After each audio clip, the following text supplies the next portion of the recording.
अब हम बात करेंगे हमारे चैप्टर के नेक्स्ट टॉपिक के बारे में। तो ये जो टॉपिक है उस पर हम सीखेंगे कि केमिकल रिएक्शन यानी रासायनिक समीकरण को कैसे संतुलित किया जाता है, कैसे बैलेंस किया जाता है। तो लेकिन उससे पहले मैं आपको एक लॉ के बारे में बताना चाहूँगा जिसका नाम है द्रव्यमान संरक्षण का नियम।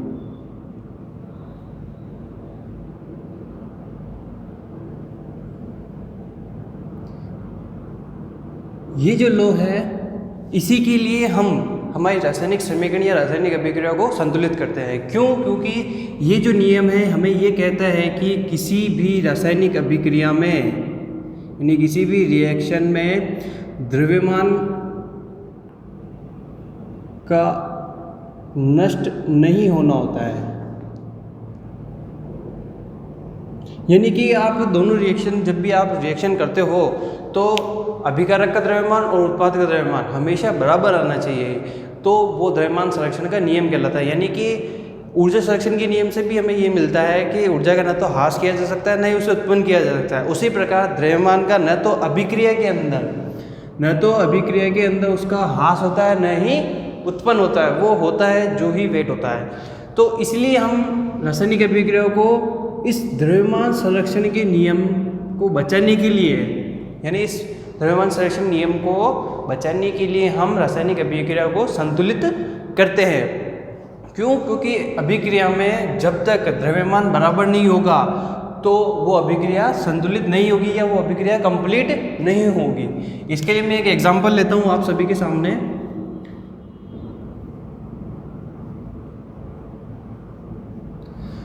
ये जो है C3H8 इसकी अभिक्रिया मैं अगर ऑक्सीजन की प्रेजेंट में कराता हूँ तो जो मुझे मिलेगा प्रोडक्ट वो मिलेगा CO2 प्लस H2O। ये प्रोडक्ट हमें मिलेगा। अब देखिए कि ये जो अभिक्रिया है वो संतुलित नहीं है। क्यों? क्योंकि इनका जो द्रव्यमान संरक्षण है वो बराबर नहीं है। यानी कि अभिकारक का द्रव्यमान और उत्पाद का द्रव्यमान वो बराबर नहीं है। अब देखिए कि वो कैसे बराबर नहीं है। कार्बन का द्रव्यमान होता है 12, कार्बन का द्रव्यमान होता है 12। हम यहाँ पर इसे 12 ग्राम भी बोल सकते हैं। आप सोचोगे कि 12 ग्राम तो बहुत ज़्यादा होता है, लेकिन ये जो ग्राम है वो AMU के अकॉर्डिंग लिया जाता है, एटॉमिक मास यूनिट के अकॉर्डिंग लिया जाता है। तो 12 ग्राम एक कार्बन का परमाणु है, यानी कि एक कार्बन परमाणु का द्रव्यमान 12 है। तो ऐसे 3 का कितना होगा तो इंटू 3 लगा दो। फिर हाइड्रोजन है तो प्लस लगा के 8 इंटू 1 करो, क्योंकि हाइड्रोजन के एक परमाणु का द्रव्यमान 1 होता है, यानी 1 ग्राम का एक परमाणु होता है। ये ब्रैकेट क्लोज, बीच में ये प्लस। और ऑक्सीजन के एक परमाणु का द्रव्यमान होता है 16 और 2 है तो 2 से मल्टीप्लाई करो। उसी प्रकार इधर करेंगे, कार्बन का परमाणु द्रव्यमान 12, 2 है तो इसलिए प्लस लगाएंगे। आप यहाँ पर इंटू ना लगाएं। क्यों? क्योंकि ये जो दोनों परमाणु है वो अलग अलग है। अब ऑक्सीजन का एक परमाणु द्रव्यमान होता है 16 और इंटू 2 है इसलिए 2। हाइड्रोजन के एक परमाणु का द्रव्यमान होता है 1 और 2 है इसलिए इंटू 2 प्लस 16, क्योंकि यहाँ पर ऑक्सीजन एक ही है। अब देखिए यहाँ पर 12 इंटू 3 करेंगे तो कितने आएंगे? 36 प्लस 8 को 1 से इंटू करो तो 8 ही आते हैं और 2 को 16 से इंटू करेंगे तो 32। अब इधर भी यही करेंगे, 12 प्लस 2 इंटू 16 करेंगे तो 32 प्लस ये ब्रैकेट में 2 इंटू 1 2 प्लस 16। अब देखिए यहाँ पर अब इन सभी को जोड़ेंगे, 12 प्लस 8 करो तो कितने आते हैं? 44 प्लस 32। इधर इन दोनों को प्लस करेंगे तो 44 और इन दोनों को प्लस करो आप तो कितने आते हैं? 18। अब देखिए इन दोनों को मैं अगर प्लस करता हूँ तो मेरे पास मिलते हैं 76। कितने मिले? 76। लेकिन जब मैं इधर प्लस करता हूँ तो मुझे 76 नहीं मिलता,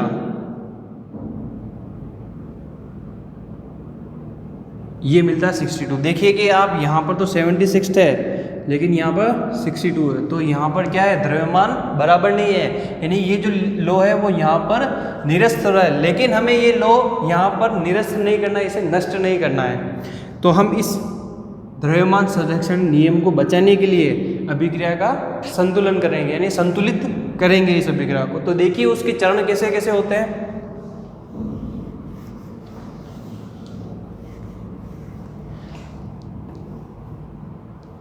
अब मैं इस लो को थोड़ा यहाँ से मिटा रहा हूँ।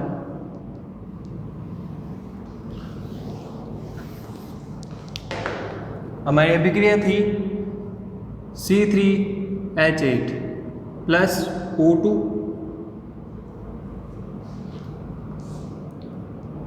CO2 plus H2O। देखिए मैंने यहाँ पर हर एक कैपिटल वर्ड में लिखा हुआ है, हर एक वर्ड कैपिटल वर्ड में लिखा हुआ। आप ऐसे नहीं लिखें, आप अगर ऐसे लिखते हैं तो ये गलत हो जाएगा, आपको ऐसे ही लिखना पड़ेगा। अब देखिए अभिक्रिया जब भी संतुलित की जाती है तो उसके दो पार्ट होते हैं, इसे हम बोलते हैं LHS और ये RHS। जैसा कि हम मैथ्स में भी लेते हैं तो हम यहाँ पर भी इजी वे में समझने के लिए हम यहाँ पर ये वर्ड ले रहे हैं। तो जो सबसे पहला स्टेप होगा हमारा वो क्या होगा, तो स्टेप 1 में आपको हमेशा क्या करना है कि जितने भी आपके यहाँ पर परमाणु दिख रहे हैं या जितने आपको तत्व दिख रहे हैं उनको यहाँ एक बार ऐसे लिख लीजिए। मेरे पास एक तो कार्बन है, एक हाइड्रोजन है और ऑक्सीजन है। इस अभिक्रिया में इन तीनों तत्वों के अलावा कोई तीसरा तत्व नहीं है या कोई दूसरा तत्व नहीं है।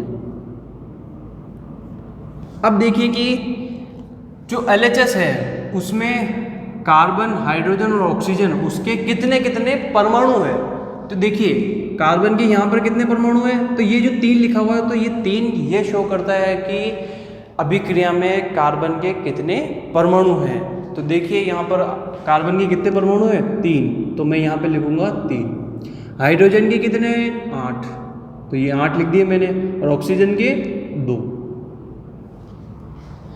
अब RHS में देखेंगे कि कार्बन के कितने परमाणु हैं, तो देखिए यहाँ पर 1 है, अगर यहाँ इसके नीचे कुछ नहीं लिखा हुआ तो 1 है।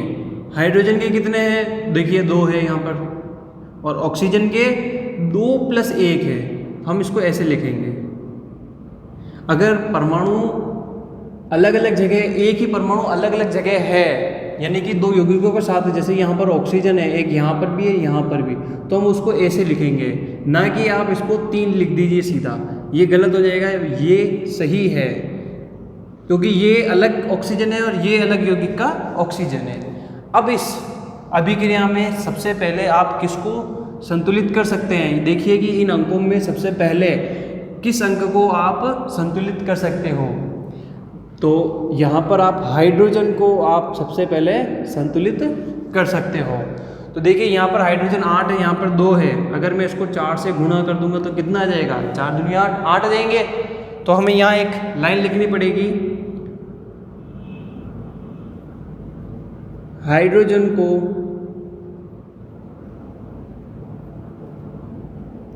संतुलित करने के लिए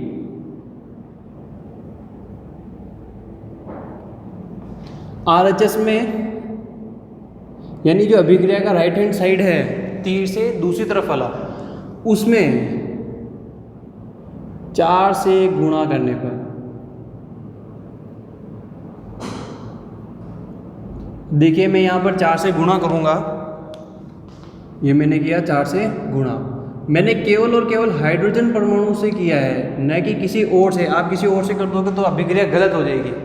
जैसे कि आपने इसमें 4 से किया तो ये कितना बन गया, 8।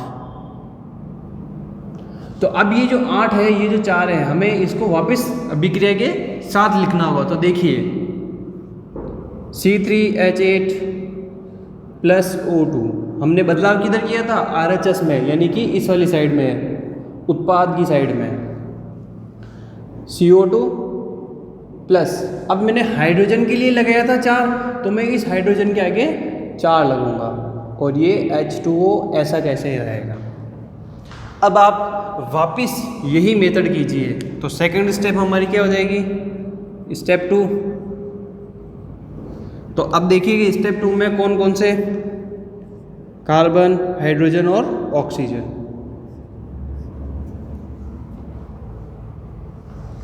अब देखिए कि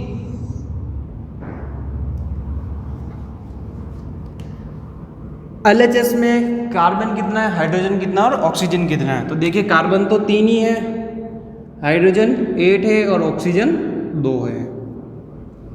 अब RHS में कार्बन, हाइड्रोजन और ऑक्सीजन कितने कितने हैं। कार्बन 1 ही है अभी तक, हाइड्रोजन अब 8 हो चुका है। क्यों? क्योंकि ये जो 4 है इस 2 से गुणा होगा, तो 4 दूनी 8।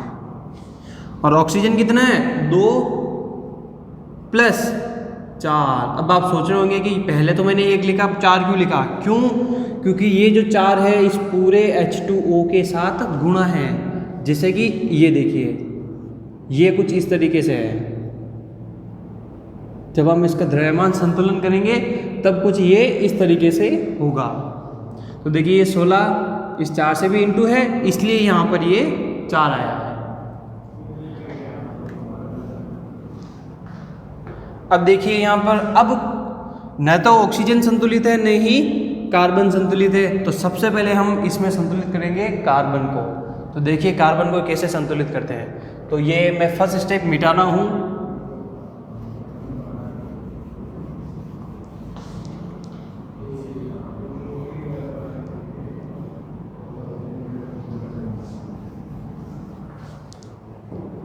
जो हमारी थर्ड स्टेप होगी उसमें हम लिखेंगे कि कार्बन को संतुलित करने के लिए RHS में किससे गुणा करेंगे। इधर 3 है तो इधर से 3 से है, तो 3 से गुणा करने पर। तो अब देखिए 3 से गुणा करेंगे तो इंटू 3, तो कितना होगा 3। तो अब ये जो अभिक्रिया होगी वो हम यहाँ लिखेंगे।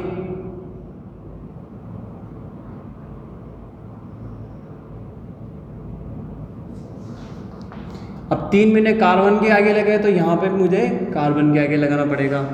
और ये 4H2O। अब देखिए इसको कैसे संतुलित करते हैं। तो हमारा अगला स्टेप क्या हो जाएगा,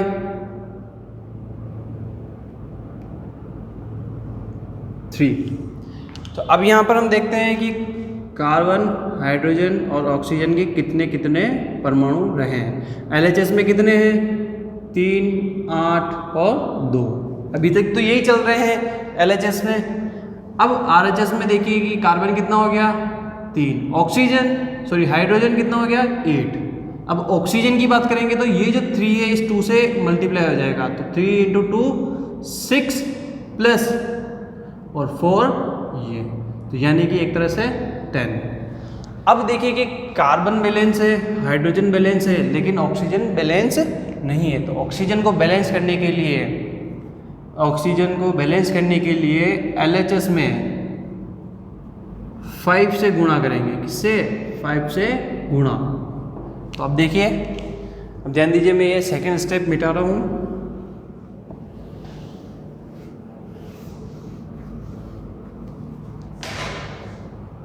तो 5 से अगर मैं गुणा करूँगा तो कितना हो जाएगा, 10 हो जाएगा। तो देखिए इधर भी 10 और ये इधर भी 10। तो अब हम हमारी रिएक्शन को वापस लिखेंगे, C3H8 प्लस 5O2। देखिए मैंने LHS में 5 से मल्टीप्लाई किया था ऑक्सीजन के लिए, तो ये 5 आ गया, और 3CO2 प्लस 4H2O। अब देखिए, अब हम देखते हैं कि हमारे स्टेप 4 में कि कार्बन हाइड्रोजन बैलेंस है या नहीं है।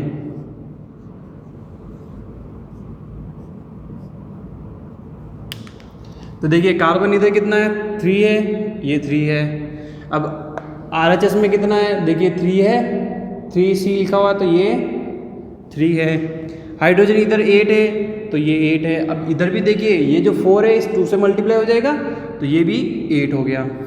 ऑक्सीजन ये जो 5 है इस 2 से मल्टीप्लाई हो जाएगा तो 10, और ये 6, ये 3 इस 2 से मल्टीप्लाई हुआ, और ये 4 इस ऑक्सीजन के साथ, तो ये 4, तो ये कितना हो गया, 10। अब देखिए कि यहाँ पर कार्बन भी बैलेंस है, हाइड्रोजन बैलेंस है और ऑक्सीजन भी बैलेंस्ड है। अब आप सोच रहे होंगे कि इसमें द्रव्यमान संरक्षण का कैसे नियम लगा। तो देखिए मैं बताता हूँ आपको ये कैसे लगा। ये अभिक्रिया में ये आपको समझ में आ गया होगा। तो अब देखिए मैं इसको मिटा रहा हूँ। मैंने एक नियम बताया था अभी आपको, द्रव्यमान संरक्षण, तो वो कैसे अप्लाई हुआ इस अभिक्रिया में। तो देखिए हम इसको पहले पूरा बैलेंस कर लेते हैं। यहाँ पर ये मैंने 5 लगा दिया। अब देखिए मैं इसको बैलेंस करने जा रहा हूँ। कार्बन का एक परमाणु द्रव्यमान होता है 12, हाइड्रोजन के एक परमाणु का द्रव्यमान होता है 1 और ऑक्सीजन के एक परमाणु का द्रव्यमान होता है 16। तो अब देखिए ध्यान से कि 12, अब ये 12 है केवल एक परमाणु का, तो 3 परमाणु का कितना हो जाएगा, तो 3 से मल्टीप्लाई कर लीजिए, प्लस 1 × 8। इसी प्रकार अपन हाइड्रोजन के साथ करेंगे क्योंकि 8 परमाणु है यहाँ पर हाइड्रोजन के, प्लस ये वाला प्लस ये रहा। अब यहाँ पर 5 एटम है ऑक्सीजन के, कितने हैं, 5 एटम है। तो ये मैंने लगाया ब्रैकेट। अब ऑक्सीजन के एक परमाणु का द्रव्यमान होता है 16, तो 2 का कितना हो जाएगा, × 2। अब आगे देखिए ये इक्वल का साइन कि दोनों बराबर चलेंगे।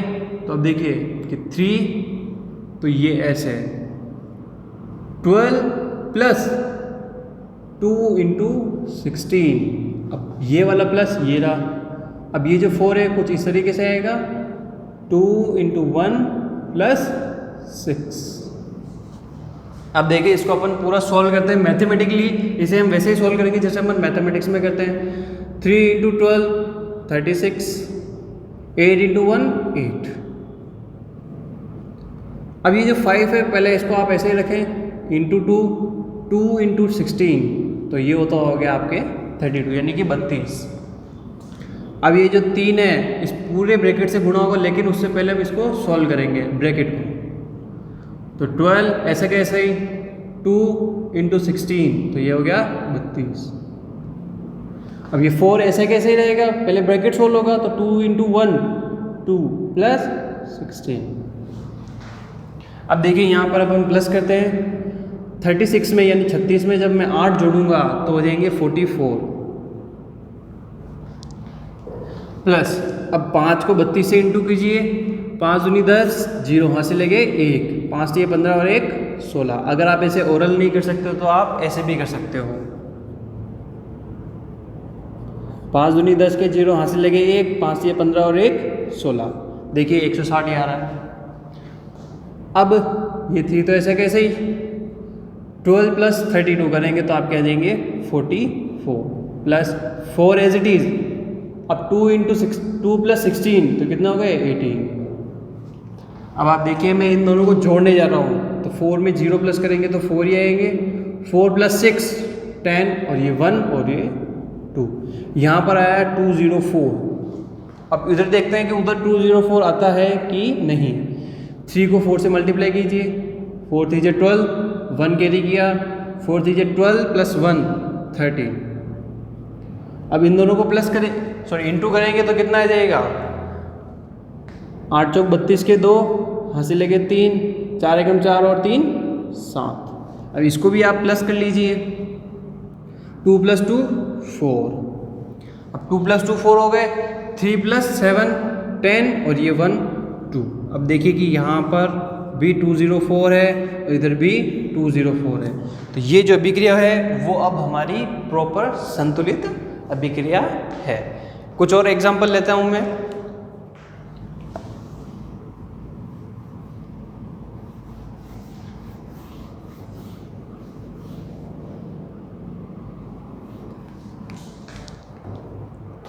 अगला एग्जांपल जैसे मैंने लिया है, नाइट्रोजन की रिएक्शन कराई मैंने हाइड्रोजन के साथ, तो मुझे मिला NH3 जिसे हम अमोनिया गैस कहते हैं।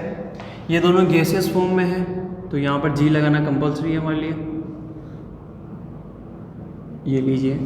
अब देखते हैं कि ये जो अभिक्रिया है वो संतुलित है या नहीं है। तो वही सबसे पहले स्टेप 1, इसमें हम द्रव्यमान वाला प्रयोग नहीं करेंगे क्योंकि आप वो जान चुके हैं। तो अब देखिए यहाँ पर कितने कौन कौन से परमाणु हैं हमारे पास या कौन कौन से यौगिक हैं, केवल नाइट्रोजन और हाइड्रोजन ही है हमारे पास। तो हाइड्रोजन के कितने हैं यहाँ पर? 2 और हाइड्रोजन के यहाँ पर 2। इधर कितना नाइट्रोजन? 1। इधर हाइड्रोजन 3। तो अब देखिए क्या चीज़ यहाँ पर बैलेंस नहीं है। यहाँ पर देखा जाए तो बैलेंस सबसे पहले हम नाइट्रोजन को बैलेंस कर सकते हैं, क्योंकि अगर मैं यहाँ पर 2 से मल्टीप्लाई कर दूंगा तो जल्दी बैलेंस होगा। तो हम लिखेंगे नाइट्रोजन को बैलेंस कराने के लिए RHS में 2 से गुणा। तो करो 2 से गुणा, ये 2 से गुणा कराया मैंने, तो कितना हो गया? 2। तब देखिए रिएक्शन क्या हो जाएगी?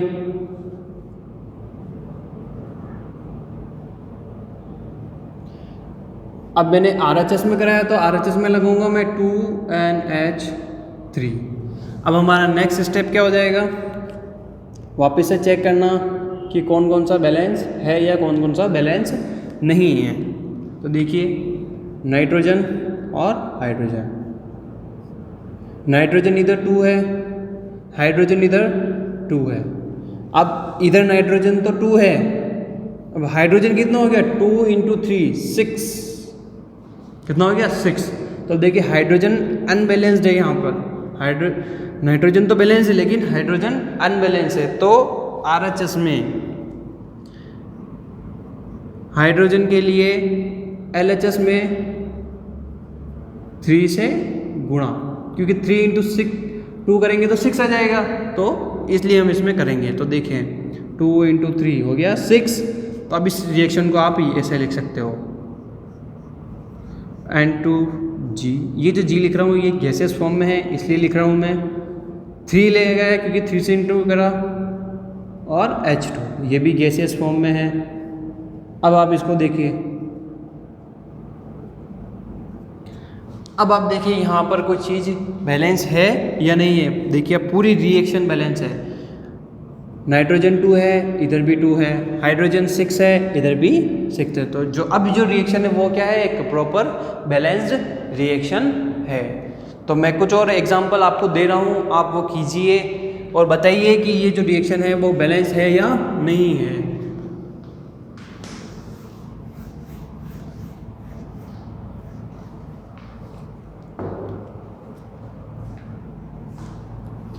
क्वेश्चन नंबर 1 आपके लिए है,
देखिए 1 मिनट, इसी रिएक्शन को मैं थोड़ा सही कर देता हूँ आपके लिए और इजी होगा।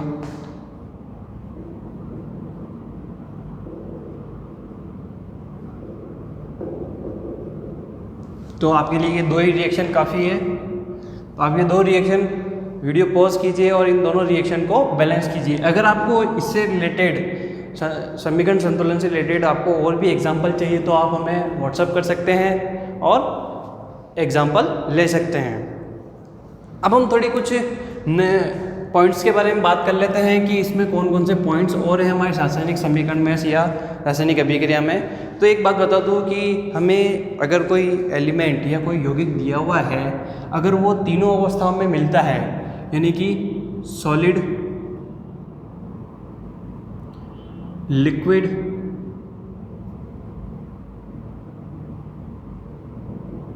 और गैस फॉर्म में है, तो हमें सॉलिड के लिए तो S लगाना है, लिक्विड के लिए L और गैस के लिए G। जैसे वाटर के लिए बात करते हैं, अगर बर्फ़ के लिए बात कर रहे हैं तो सॉलिड में S आ जाएगा।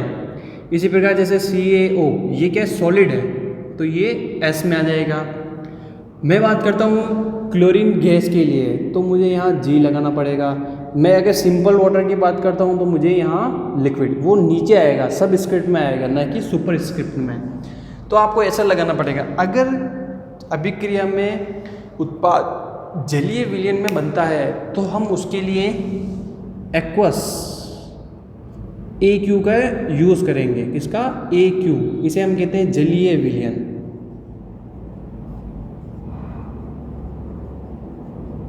इसे हम कहते हैं जलीय विलयन, इसलिए हम इसका AQ यूज में लेते हैं। जैसे कि मैंने एक अभिक्रिया बताई थी आपको अभी, ये तो सॉलिड में है लेकिन ये लिक्विड में है, तो जो उत्पाद बनेगा वो एक्वस में बनेगा।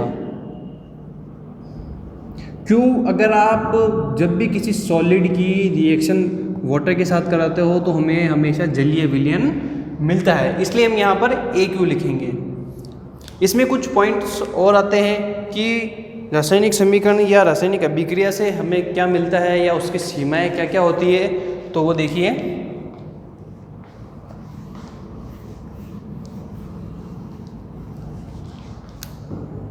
सबसे पहले हम इसकी विशेषता के बारे में बात कर लेते हैं कि इसकी विशेषता क्या क्या होती है। विशेषता ये होती है कि उसमें प्रॉपर द्रव्यमान का पता चलता है, अणु सूत्र के बारे में पता चलता है कि उसका सूत्र क्या है, प्लस भौतिक अवस्था के बारे में पता चलता है, और हमें ये पता चलता है कि जो अभिक्रिया है वो ऊष्माक्षेपी है या ऊष्माशोषी है।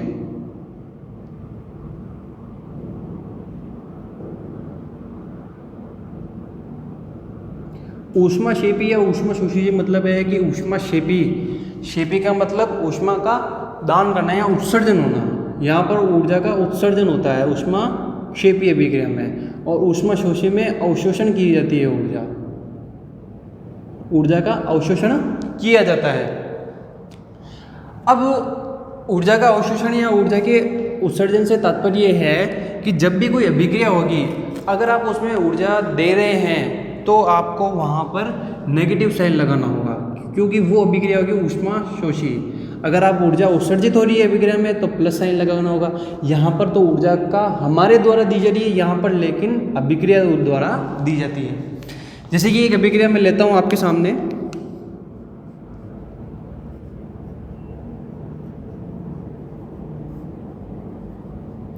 ये जो अमोनिया की अभिक्रिया है इसमें आपको हमेशा ऊर्जा मिलती है। क्या मिलती है? ऊर्जा मिलती है। वो ऊर्जा लगभग आप मान सकते हो कि x, मैंने यहाँ पे x मान लिया है, उसका कोई मान होता है वैसे, x किलो कैलोरी पर मोल उसकी इकाई होती है ऊर्जा की। यहाँ पर जो ऊर्जा हमें मिलती है वो ऊष्मा मिलती है, तो उसके लिए हम यहाँ पर क्या लगाएंगे? प्लस। इसी प्रकार मैं यहाँ पर जैसे ये वाली अभिक्रिया ले लेता हूँ,